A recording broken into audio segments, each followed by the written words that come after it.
یا مہدی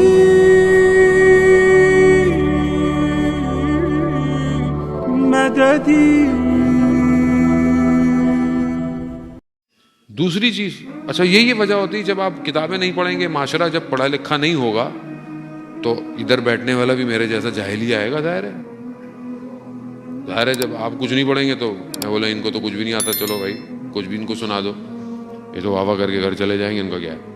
لیکن جب معاشرہ پڑھا لکھا ہو تو استاد بھی تیاری کر کے آتا ہے. جب اسٹوڈنٹ اپنا سبجیکٹ پری مطالعہ کر کے آئے تو پھر استاد محنت کر کے آتا ہے. لیکن بہرحال یہ دروازہ ایسا ہے، کیا کریں. بہرحال یہاں جو بھی آتا ہے خالی تو کوئی بھی نہیں جائے گا، مل تو جائے گا.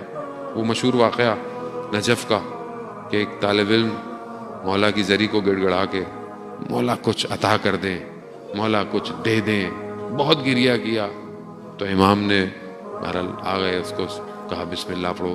بسم اللہ پڑھی، اب اتنا علم آ گیا کہ دوسرے دن اپنے کلاس میں جب گیا درس پہ تو استاد سے پہلے پہنچ گیا، تو استاد کی کرسی پہ بیٹھ گیا اور شروع ہو گیا درس دینا.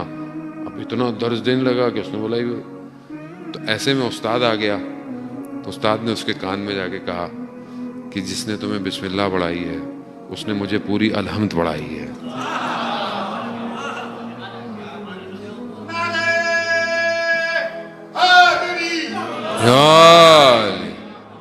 تو لیکن اب اس کے لیے ظرف اتنا ہو کہ مولا آ کے پڑھائیں.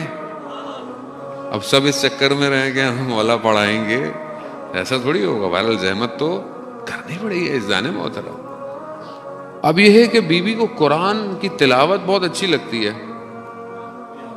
اب ہم قرآن پہلی بات تو پڑھیں، اچھا پڑھیں. دوسری جو سب سے امپورٹنٹ بات ہے کہ قرآن کی تفسیر پڑھیں. کتنی تفسیریں ہمارے گھروں میں ہیں، کیا ہمیں سب آتا ہے؟ خدا کو قیامت میں تو کیا کہوں، میں تو خود شرمندہ ہوں، میں آپ کو کیا کہوں. لیکن اپنی شرمندگی کا مطلب نہیں کہ میں حق بات نہ کھاؤں، جو حق ہے وہ ہے. قیامت والے دن قرآن گلہ کرے گا، شکوہ کرے گا کہ ایک ہی ایسی کتاب تھی جو جاویداں معجزہ تھی، مستحکم کتاب، محکم کتاب، کوئی تبدیلی نہیں جس کے اندر. وہ کتنی پڑھی میں نے، وہ کتنی تفسیریں پڑھی، کتنی آسان ہو گیا. اب تو اردو میں بھی پرنٹ ہے، موبائل میں بھی ہے، سب کچھ ہے. ایک ہی ایپلیکیشن کئی تفسیروں کے ساتھ ہے. کتنی دیر لگتی ہے اگر آپ روز ایک آیت اس کی تفسیر، نیچے اس کے کتنے 2-3 حدیثیں ہیں. یہ مجھے اپنے لیے نہیں کہہ رہا، اپنے لیے تو یعنی میرے لیے تو سخت ہو جائے گا اگر آپ سب نے پڑھنا شروع کر دیا تو مجھے بڑی محنت کر کے آنی پڑ جائے گی. لیکن حقیقت یہی ہے عزیزان محترم، معاشرہ اکیلے فرد کے کمال کے پہنچنے سے کمال پہ نہیں پہنچتا، پورے معاشرے کو کمال پہ پہنچنا پڑتا ہے. جب آپ قرآن اپنے وجود میں اتاریں گے تو ناطق قرآن سمجھ میں آئے گا. آج امام نہیں ہے، آج امام ظاہر میں نہیں ہے، ہمارے امام غیبت کے پردے میں ہے. خوب امام کیا ہے؟ امام ناطق قرآن ہے. خوب ناطق قرآن نہیں ہے ظاہر میں، صامت قرآن تو ہے، صامت امام تو ہے.